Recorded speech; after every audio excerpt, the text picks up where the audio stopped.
अब दोस्तों अपन बात करते हैं फर्स्ट ऑर्डर रिएक्शन के लिए। पहले अपन इसकी डेफिनेशन देख लेते हैं कि reaction is said to be first order if its rate is determined by the change of one concentration only. मतलब फर्स्ट ऑर्डर रिएक्शन उसको बोलते हैं जिसमें किसी एक रिएक्टेंट की कंसंट्रेशन के ऊपर डिपेंड करती है रिएक्शन की रेट, या अपन बोल सकते हैं उस रिएक्शन में जो रिएक्टेंट है उसकी एक पावर के ऊपर डिपेंड करती है। अगर अपन एक एग्जांपल की बात करें, माना अपने पास एक हाइपोथेटिकल रिएक्शन ए से बी है, ठीक है, उसका जो रेट कांस्टेंट है वो के है। अगर अपन स्टार्टिंग में बात करें, स्टार्टिंग का मतलब जब रिएक्शन चालू हुई थी, जब T is equal to zero था, तब ओनली ऑन अपने पास ए था, अपने को ए लिखेंगे, और बी है वो जीरो था तो इसके लिए अपन बी लिखेंगे। अगर अपन कुछ देर बाद की बात करें, इस टाइम टी के ऊपर बात करें, ये टी बताता है टाइम के बारे में, और ये टी है कितना सेकंड या कितना मिनट लगा है उसके बारे में। तो सीधी सी बात है कि जो रिएक्टेंट है उसकी मात्रा में कमी हुई है, कितनी कमी हुई है, जितना प्रोडक्ट बना है यहाँ पे, जो जितना कमी हुई है उतना का उतना यहाँ पे प्रोडक्ट बनेगा। अब अगर अपन रिएक्शन की रेट की बात करें तो रिएक्शन का रेट होता है आर इज इक्वल टू, या तो अपन इस प्रकार से लिखते हैं minus D A minus X upon D T, या लिख सकते हैं D X upon D T is equal to, देखो यहाँ पे या तो अपन माइनस के हिसाब से लिखेंगे तो जो कंसंट्रेशन में जो डिक्रीज हुआ है वो रिएक्टेंट की, या अपन इंक्रीज के रूप में लिख सकते हैं जो प्रोडक्ट है उसकी कंसंट्रेशन के इंक्रीज के रूप में। तो यहाँ पे लिख सकते हैं अपन d x by d t, plus के रूप में लिख रहा हूँ, मतलब मैं प्रोडक्ट के लिख रहा हूँ, तो ये किसके बराबर होती है के, इसका रेट कॉन्स्टेंट ए माइनस एक्स, ये है रिएक्टेंट की टी टाइम के ऊपर कंसंट्रेशन, इसकी पावर ए के ऊपर डिपेंड करता है।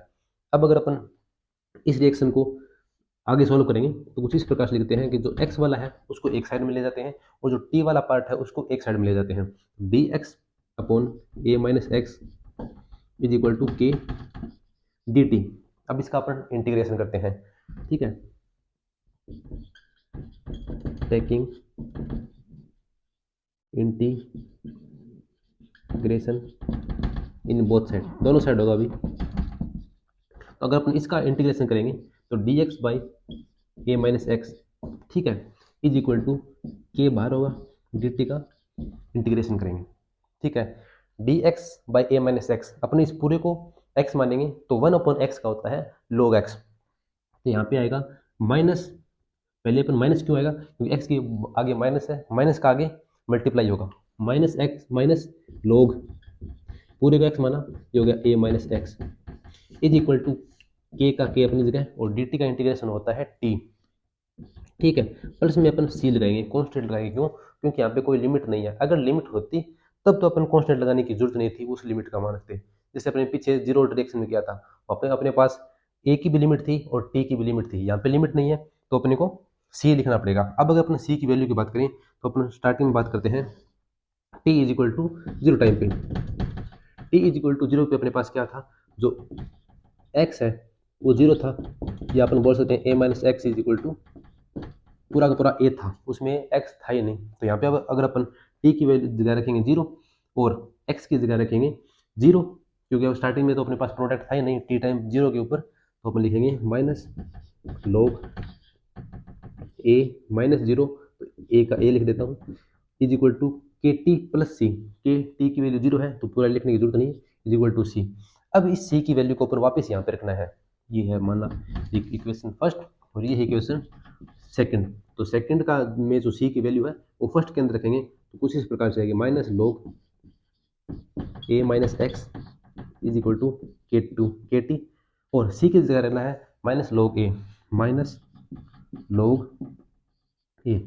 अब अगर अपन इसको सॉल्व करेंगे तो के टी को एक साइड में ले लेता हूँ, तो यहाँ पे माइनस log ए है वो इस साइड में प्लस होगा, तो log ए माइनस log ए माइनस एक्स। अब यहाँ पे फॉर्मूला लगाएंगे log m minus log n is equal to log m by n, तो यहाँ पे k t as it is log m by n log a by a minus x.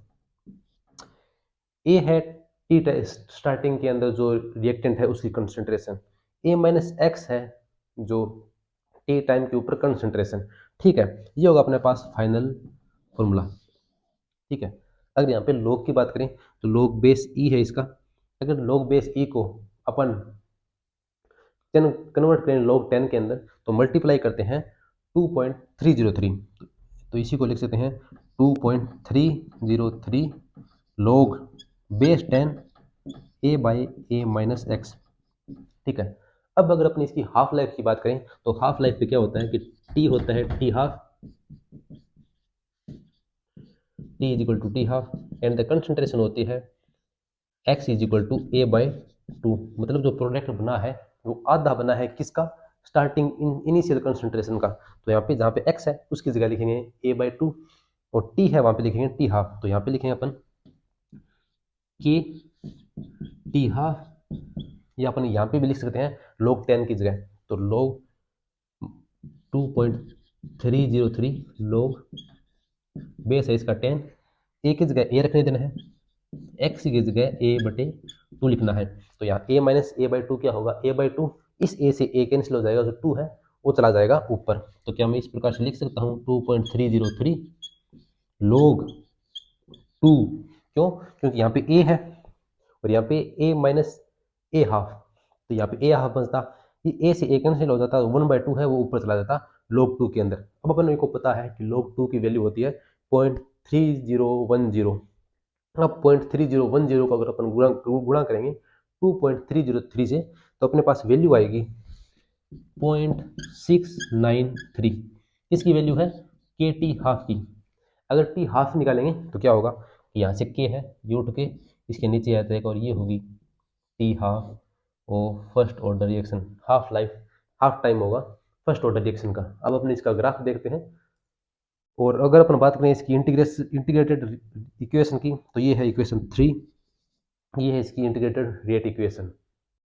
अब दोस्तों अपन बात करते हैं फर्स्ट ऑर्डर रिएक्शन की क्वार्टर लाइफ की। क्वार्टर लाइफ पे क्या होता है कि जो रिएक्टेंट है उसकी कंसंट्रेशन इनिशियल की 1/4 रह जाती है या 25% रह जाती है। अगर अपन बात करें प्रोडक्ट की कंसंट्रेशन की तो वो होती है 75% या 3/4 multiply by initial concentration of reactant. तो टी जो क्वार्टर लाइफ है उसको T3/4 से अपन रिप्रेजेंट करते हैं। और उस पर क्या होता है, जो प्रोडक्ट होता है उसकी कंसंट्रेशन इनिशियली जो रिएक्टेंट होता है उसकी कंसंट्रेशन की 3/4 हो जाती है। अगर अपन इसकी वैल्यू निकाल लें T3/4 की तो अपने पास फॉर्मूला होता है K T is equal to लोग ए बाई ए माइनस एक्स। यहाँ पे एक्स है उसकी जगह लिखना है अपने को 3/4a, तो इसकी जगह अपन लिखेंगे यहाँ पे लोग 10 के हिसाब से ले तो 2.303 मल्टीप्लाई हो जाता है। तो यहाँ की टी को लगते हैं T3/4 तो के नीचे आ जाएगा, ए माइनस 3/4 तो 1/4 बचेगा, a/4 ए से ए कैंसिल हो जाएगा, 4 जाएगा ऊपर, 4 को अपन लिख सकते हैं 2 की पावर 2, वो 2 आगे आएगा और लोग 2 इंटू 2.303 वो होता है 0.693/k। इसको अपन लिखते हैं टी हाफ, तो अपन लिख सकते हैं कि T3/4 is equal to 2 T half. पहले आता है रिएक्शन आधी कंप्लीट होती है, उसके बाद में 75% कंप्लीट होती है। तो जो 75% कंप्लीट होने में टाइम लगता है वो आधी का ज़्यादा लगता है। यहाँ पे जो टाइम लगता है वो दूना लगता है आधी कंप्लीट होने में, दूना क्वार्टर लाइफ में। अगर अपन तीनों इक्वेशन की बात करें, यहाँ पे अपने को ग्राफ में हेल्प करेगी ये reaction. Rate is equal to first order reaction के लिए के ए माइनस एक्स। अगर अपन ग्राफ बनाए रेट और ए माइनस एक्स इसके बीच में, तो अपने पास जो ग्राफ आएगा वो आएगा एक स्ट्रेट लाइन जो स्टार्ट होगी सेंटर से। क्यों, क्योंकि यहाँ पे कोई भी कंसंट्रेशन, जो यहाँ पे कोई भी कॉन्स्टेंट नहीं है, इंटरसेप्ट नहीं है, इंटरसेप्ट नहीं है, तो 0,0 से स्टार्ट होगा और इसका जो स्लोप होगा वो होगा के। अगर अपन दूसरी की बात करें तो T half is equal to 0.693/k। अगर यहाँ पे अपन ग्राफ बनाए टी हाफ और ए के बीच में, जो अपनी इनिशियल कंसंट्रेशन है रिएक्टेंट की उसके बीच में ग्राफ बनाए, तो उसका ग्राफ होता है एक स्ट्रेट, एक सीधी लाइन, कांस्टेंट लाइन होती है। क्यों, क्योंकि ए है उसके ऊपर डिपेंड नहीं करता टी 3.693, इसकी जो वैल्यू है ये है 0.693/k। तो यहाँ से लेकर अपन लिख सकते हैं 0.693/k, ये वैल्यू है इसके इंटरसेप्ट की। ये सी है प्लस एम एक्स में यहाँ ए है उसकी वैल्यू 0 है। तो अगर अपन तीसरे पॉइंट के ऊपर बात करें, the first order kinetic is also expressed by Wilhelm की इक्वेशन के बारे में। इसमें क्या होता है, तो अपने पास जो होती है K T is equal to log A by A minus X, तो उसको अपन ए बाई ए एक्स को कंसंट्रेशन के पदों में कुछ इस प्रकार से भी लिख सकते हैं कि स्टार्टिंग में जो अपने पास इनिशियल कंसंट्रेशन थी उसको अपने सी नोट माना और कुछ टाइम टी के बाद में अपने उसकी कंसंट्रेशन सी मानी। तो यहाँ पे क्या होगा k T is equal to log C naught by c होगा। अब log C बाई सी करेंगे तो यहाँ पे माइनस से मल्टीप्लाई हो जाएगा, क्यों? क्योंकि log C बाई होगा तो इसकी पावर माइनस एक हो जाएगी, माइनस एक आगे आएगा तो उस माइनस को मैंने यहाँ पे भेज दिया तो माइनस के टी। अब अगर अपन बात करें log को हटाने के लिए तो यहाँ पे जो अगर log हटाएंगे तो इसके आगे जो इक्वल में है वो e की पावर में चला जाएगा, एक्सपोनेंशियल की पावर में चला जाएगा। तो यहाँ पे c by c naught is equal to e की पावर माइनस के टी। इसी रिलेशन को अपन बोलते हैं विलहेल्म की equation, c is equal to c naught e की पावर माइनस के टी। अगर इसके अपन ग्राफ की बात करें तो होता है c और t के बीच में, तो वो ग्राफ होता है कुछ इस प्रकार से, लोगरिथम रूप से घटता जाता है और यहाँ पे जो इंटरसेप्ट होता है वो इंटरसेप्ट होता है इसका सी नोट। ठीक है, ये होगा c is equal to c naught e की पावर माइनस के टी के बीच में ग्राफ। अब अगर अपन बात करें फर्स्ट ऑर्डर रिएक्शन के एग्जांपल्स की, तो जितने भी न्यूक्लियर रिएक्शन होते हैं, न्यूक्लियर डिसइंटीग्रेशन होता है, छः होते हैं, नाभिकीय छः होता है, वो सभी फर्स्ट ऑर्डर रिएक्शन को फॉलो करते हैं। ठीक है, इन इंटीग्रेशन में इंटी या डिसइंटीग्रेशन में होता है छः होना, वो अल्फा या बीटा पार्टिकल्स का होता है, अल्फा और बीटा कणों का होता है। दूसरे अगर इसमें एग्जाम्पल की बात करें, जो बैक्टीरियल ग्रोथ होती है, बैक्टीरियल ग्रोथ सेल डिवीजन से होती है, वो भी एक फर्स्ट ऑर्डर रिएक्शन है। लेकिन उसमें क्या होता है, जो अपने पास स्टार्टिंग में रिएक्टेंट होता है, बैक्टीरिया वगैरह होता है, जो सेल होती है वो ही टूटती जाती है आगे, उसकी कंसंट्रेशन बढ़ती जाती है। रिएक्टेंट पहले जो प्रोडक्ट बना था पहली रिएक्शन में, वो ही दूसरी रिएक्शन के लिए रिएक्टेंट होगा। दूसरी रिएक्टेंट जो दूसरी रिएक्शन में प्रोडक्ट बना वो तीसरी रिएक्शन के लिए रिएक्टेंट होगा। तो क्या होता है कि इस रिएक्शन में जो रिएक्टेंट है उसकी कंसंट्रेशन बढ़ती जाती है, कंसंट्रेशन बढ़ती है तो यहाँ पे जो विलहेल्म की इक्वेशन थी उसमें अपन लिख सकते हैं एन होगी टी टाइम के ऊपर कंसंट्रेशन, एन नोट होगी इनिशियल कंसंट्रेशन, ई की पावर के टी होता है, माइनस के टी नहीं होता। यहाँ पे जो इक्वेशन है, यहाँ पे कंसंट्रेशन बढ़ती जाती है, इसके लिए यहाँ पे लिखा है ई की पावर प्लस के टी। ठीक है, ये थे अपने फर्स्ट ऑर्डर रिएक्शन के कुछ एग्जांपल। इसके अलावा अपन जो SN1 रिएक्शन में पढ़ते हैं वो सभी रिएक्शन फर्स्ट ऑर्डर होती है। इसके अलावा होती है स्यूडो फर्स्ट ऑर्डर रिएक्शन, जैसे एस्टर का हाइड्रोलाइसिस कराते हैं तब उसमें जो रिएक्शन की कंसंट्रेशन है वो केवल और केवल एस्टर की कंसंट्रेशन के ऊपर डिपेंड करती है। जो रेट की रिएक्शन है वो हाइड्रोजन जो वो H2O की कंसंट्रेशन के ऊपर डिपेंड बिल्कुल भी नहीं करती। H2O को अपन एक्सेस में मानते हैं, तो इस प्रकार की जो रिएक्शन होगी वो होगी फर्स्ट ऑर्डर रिएक्शन। ये था अपना फर्स्ट ऑर्डर।